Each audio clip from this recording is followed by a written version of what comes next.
This is the how, based on my experience from NSLS2. It might be a little bit different for DC and Hamburg. It might be a little bit different here and there, but more or less the same steps I would still assume that there is. So this is how you go from idea to beam time at NSLS2. Well, first, if you don't want to do it at NSLS2, of course, accessibility is one of the key things. Like, can I go there at all? Like, if it's on the other side of the globe, it's really worth doing a synchrotron measurement in Australia compared to other locations closer, like Hamburg. Or Max 4 when everything is built there. So accessibility can start off with scan through what type of beamlines they have. They will list the types of techniques. If you don't recognize technique, skip through. You will see sax, wax, perfect. They will always have like 1 or 2 sax, wax beamlines at the synchrotron. So skip all the others. It's other spectroscopic stuff that I have no idea what you do with them. But other fields do. And that is the key point. It's very multidisciplinary. The synchrotron radiation light source is like hot pot of all sciences. So don't assume either that the beamline support knows what the hell you're doing. They maybe have no idea. But you can scan through like, oh, they have a list of publication from the beamline. Like, have they done something similar? Maybe they have worked with cellulose. Maybe you know somebody that has done cellulose materials at a certain beamline. Maybe that's where you should go, because then the support, the personnel know a little bit about the samples already, which reduces time, and they can optimize beam and everything according to, without you specifying what you want. So that is a good idea. Look at the usage. That's also published usually. Like how many proposals they get and how many they accept. If you might have found a sax-wax beamline, but it turns out they also have this super unique technique that is nowhere available anywhere else. And then it will be so many proposals to the beamline, and you will probably not get beam time. So take a look at the usage, how many proposals they get. It might be better to use a less fancy synchrotron, but that you at least have higher probability to do measurements. Suitability limitations, again, contact. If you found something reasonable, you want to do sax-wax, can I fit my lab in front of the beam? Or whatever you bring there, or is it really microscopic samples? And this touches upon a little bit, like ask them, we have these samples, we want to do sax-wax, is it suitable for your beamline? And they will respond, usually very quickly. And say no, or they can say, yeah, this looks good, we have used cellulose nanofibrils many times before, so let's go. They can also like, we are not sure, but can you send us a sample of your material and we can test it overnight and do a feasibility study. And sometimes they accept doing things like that as well, because it's quite fast measurement for them to do. But it's a long time for you to go there, set up their experiment, blah, blah, blah, and then you realize, oh, it's not worth it. So contact beamline, talk about this. You will find the place to go. Then it's time to write and submit proposals. This is how it's divided up at NSLS2. So this might differ from synchrotron. It's divided up in cycles, 3 cycles, where you have proposal deadlines at the end of each cycle. So this is the deadline for cycle 3. So they have a whole cycle in between to just review the proposals. One proposal is valid for 3 cycles, 1 year. So you can submit time requests for 3 consecutive cycles. I won't go into detail here. That's for a proposal writing course or something. But basically, it's not. I mean, if you have written any kind of proposal before, it's the same information. Why do you want to do it? How will you do it? Who are you and your team? Do you have any prior experience, like publications on this type of material? How much time do you need? Do you need a week? Do you need 8 hours? Preliminary results. About the time that you also can talk to the beamline support. They might be able to assess it better, or other people that have done similar experiments. Or if you have preliminary results from kind of feasibility of your samples, it's even better. It will give you a better score as well. So that Thomas, that is LS. How much writing is it? I mean, how long is a proposal? So usually it's maybe 3 sections that are a little bit longer, and that's really the why and how. So you need to put in some, like writing an introduction to a paper. Maybe it doesn't need to be as well written as in a paper, but still have some references, maybe 5-10 references to place whatever you're doing in some kind of context. And the how part is, it's a little bit of a project plan. Which steps are you planning to perform? And also, it's usually why do you believe this beamline is applicable for your samples? But usually the entire request is something like 3-4 pages. They have limitations in amount of words you can write in each box as well, so that's basically setting it. So I think at NSLS2 the how part I think is restricted to 4,000 characters, and the why part I think is 2,500 characters or something like that. It's longer than DESI. Sorry, it's longer than DESI. Yeah. Okay. Yeah, but this changes, and the way they actually do the proposals also has changed during my time there. So suddenly they have a new template that you should work with the next cycle. And look, that's a good key. Look at the updated proposal template, because you don't want to write the entire thing and realize that's not the information I wanted. They don't change it that much, but it's still, okay, this is actually belonging to this box now, and this is belonging to that box, and so on. Yeah, but that's basically what you will do. You will write and submit this.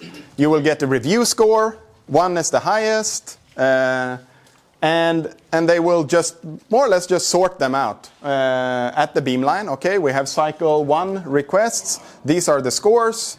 We draw the line there. That's if we have worse score than this, you don't get beam time the cycle. NSLS2 does, I'm not sure they do anymore, but some synchrotrons might have aging, which means that if you end up here, like it's really not so fun if you realize that the cut was at 145 and you have 150 and you're rejected beam time. But the key is that once you do a time request for the next cycle, your score will have aged 0.2 points. So you have better chance submitting the second time. So don't assume that, I didn't get any beam time. You can, because the proposal is still valid if you got a score, you can submit again, and some synchrotrons apply this aging. So yes, yay, we got beam time. You will get in contact with the beamline support, consisting usually of a beamline scientist, normally a postdoc doing their research project there at the synchrotron. That's your main contact, and will help you out with all the measurements, teach you all you need to know about the measurements. You have some kind of leader responsible that might step in, and you might also come in contact with that person. They will give you a proposed schedule. Can you do this slot or this slot? Usually you have not more flexibility than that. So don't plan up your entire time in advance until you gotten the review back, or the schedule back. So yeah, it sets some restrictions on your personal life sometimes, because they don't know about weekends or holidays or anything like that. So just deal with it. And it's usually like this in a row. You get 20 multiples of 24 hours usually. So 24, 48, 96, 72, and you want to make use of that. You want to measure as much as you possibly can to gather as much data as possible. So the next thing is now starts the planning. And the more you plan before you experiment, the more successful you're gonna get. I'm completely convinced. You want to know what practical details need to be sorted out first with the beamline. Like, do they have the tools needed, or do we need to bring the entire toolbox in our bags? How about mounting of your experiment? Post-processing, this is also some time-saving thing. If you learn a little bit about their post-processing treatment before you go there, you can learn how to analyze the data while you're sitting there and having the data. You don't need to go there blindly and then hope that you got the data, but it turns out a couple of months later that, oh shit, we did it all wrong. So if you learn a little bit to analyze the data before going there, it helps out a lot. So you can ask them for, do you have some example scripts, for example? Here they use Python, so you can ask them for Python scripts for analyzing the data, get some raw data image to just play around with before. So yeah, you get the contact schedule. Now that you know all the restrictions, you make a list. Experiment, what is experiment 1, 2, what do we start with, what is highest priority, and lay out as much details as you can. The more detailed this becomes, the easier it will get, because you will get dead tired after 72 hours working in shifts and so on, and people will get annoyed. And so if everything is set up more or less from the beginning, there will be less complaints. So make a packing list according to what samples and experiments you want to perform. How many people do you need for this actual beam time? You want to work shifts if you want to make use of the beam time. Sometimes they have optimized systems if you do material characterization. In situ characterization usually requires you to be there all the time. And all have to register as users. So plan in detail, and then plan some more. You can never sort of get too detailed in your planning. It will probably not follow the plan, but still, if you have a plan, it's much easier to argue around that. Once the plan is ready, write and submit a safety approval form. So what will you bring to the beamline? This is where you tell the details to the synchrotron. Like, these are the samples we will bring. These are the hazards with the samples. The same with equipment. If you need to bring some pumps or fluid experiment stuff, you need to have that. They need to be inspected so that you don't plug in a faulty device in the synchrotron and it shuts down. What people you will bring, and be sure that they have registered as users. And do you need access to a chemistry lab while doing the measurements, if you need to do sample preparation directly there. So that's the SAF. Then you have training courses. So they won't let you in to do experiments and press any buttons if you haven't done a couple of this. Cybersecurity before you connect to their network, which is super secret and government owned. At least in the US, it's like you get, it's very keen on this. Cybersecurity part. Radiation safety, of course. It's a radiation facility. You need to know what X-ray radiation is. Synchrotron orientation, like what is where, which sort of contracts they are running under, and what is the mission of the synchrotron, and so on. User safety, of course. If a fire, medical emergency, spills of chemicals, who to contact, and all these things. So these need to be completed, usually 1-hour courses online that you can do from wherever. So just do them in time so they can see that, okay, everybody in the team has done the courses, they are ready to do measurements. So take the required courses, book housing. Don't come there and realize, oh, but how we're going to sleep. There are no sofas here inside the synchrotron. They purposely did not place beds next to the beamline. So if you want to sleep there, you need to book accommodation. Since you're working shifts and want to measure as much as possible, you want to have accommodation there and not 50 kilometers away to be able to work efficiently. But they have guest houses at all these facilities where you can go quickly to and from the synchrotron. Book that in time. Make schedule of shifts. Do that in advance. Again, key thing for keeping the mood up the entire 96 hours. It's like, no, I don't want to work now. And then you're, yeah. So if this is cleared out from the start, you're working these hours, you are working these hours.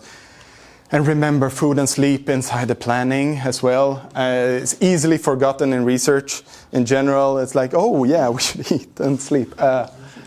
So it's even good. Plan. Like, okay, 5:30 p.m. I'm ordering pizza from the online pizza place here. You can check all of this out before you go there. You don't need to figure it out there. Like, oh, what do I want today? Maybe sushi, maybe... No, lay out the food plan as well, and you're done. You don't need to think about it more. And sleep as well. Don't schedule like, oh, I only need 6 hours sleep, so I only take 6 hours break here. No, because it takes time for you to go to the guest house, get ready, blah, blah, blah, get into bed, then wake up, and actually wake up, and then wake up again. And it will not be 6 hours of sleep. And yeah, you might need more, and so on. Schedule this so that everybody is agreeing upon it. And then teach about the experiment. It's better if everybody actually knows what the experiment is about. Everybody knows the equipment, what buttons to press for the actual experiment, and what we want to get out of it, because that also, then it's not one person that always needs to be there from start to finish. And yeah. So some team management. Of course, this is not required from the synchrotron. I'm just telling you as a tip because of experience. So we have some team management. Now it's time to go to the synchrotron. If you have everything, all the papers, everything you need, they will let you in. Get ready, have some team building. It's quite, it can be a fun activity actually for the entire group if you just make it that and not something that, we'll sleep. And make it fun. Yeah, if somebody needs to sort of adjust their time for taking the night shifts, allow them to do that. Yeah, and then it's beam time. And this, I will just go through this quickly now, what happens at the actual beam time. We have some kind of orientation. The beamline scientists say, hi, this is the beamline.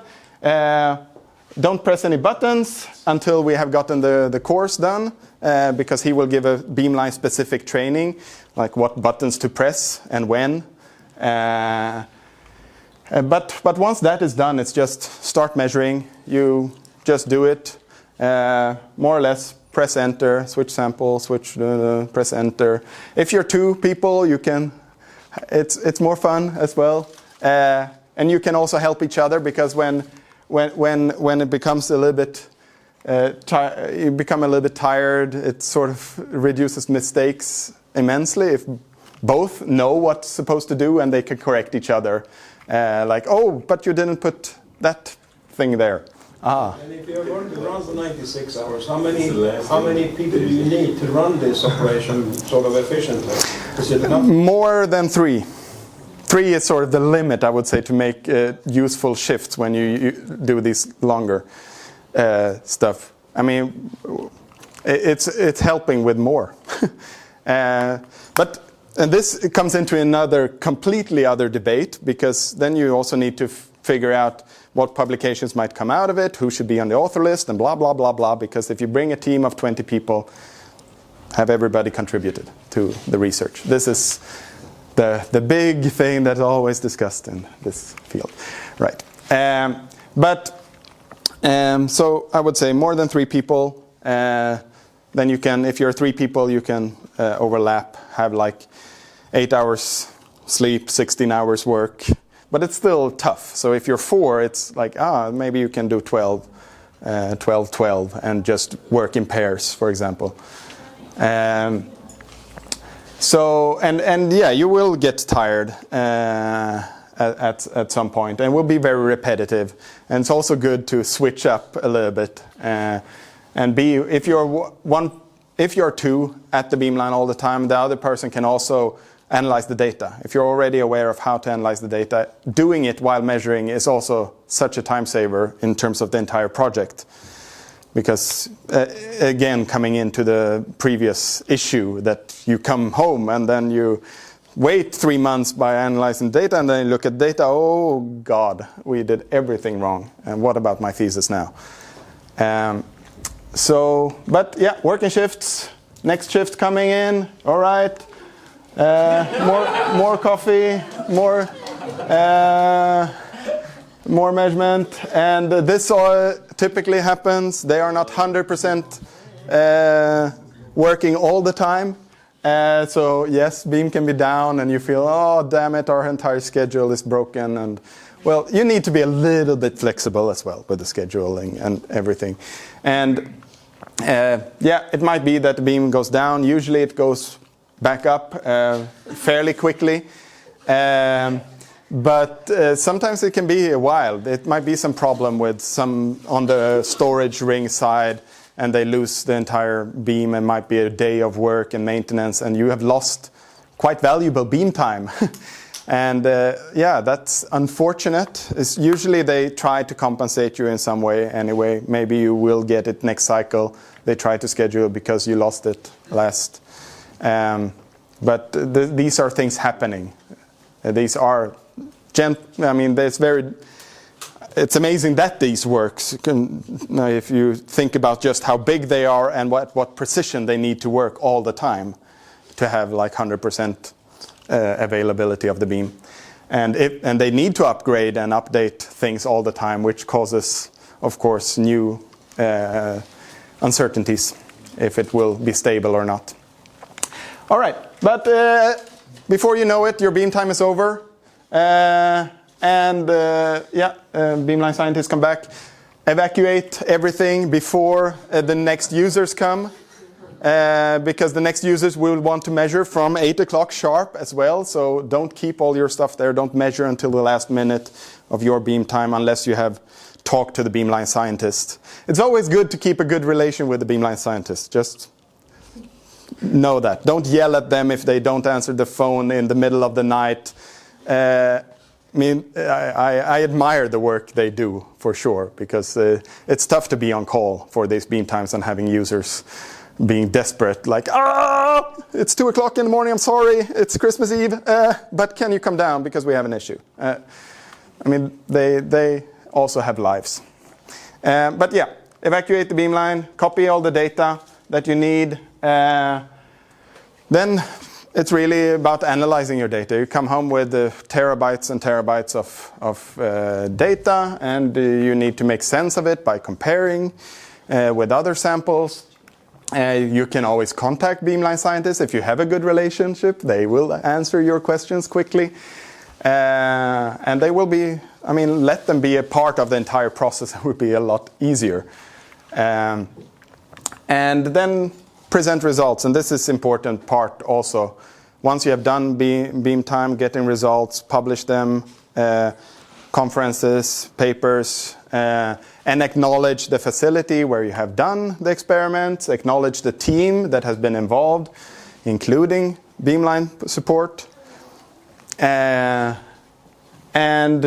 yeah, then you just ask yourself, when can we do this again? Because you don't remember all the bad stuff, you just remember all the good stuff, right? And then you just end up going there over and over and over again, doing the same sort of thing, and it becomes more or less routine, but still fun. So yeah, with that, I've gone way over time, but thank you all for coming to this seminar. If you have any questions, I will be around. And with that, yeah, thank you.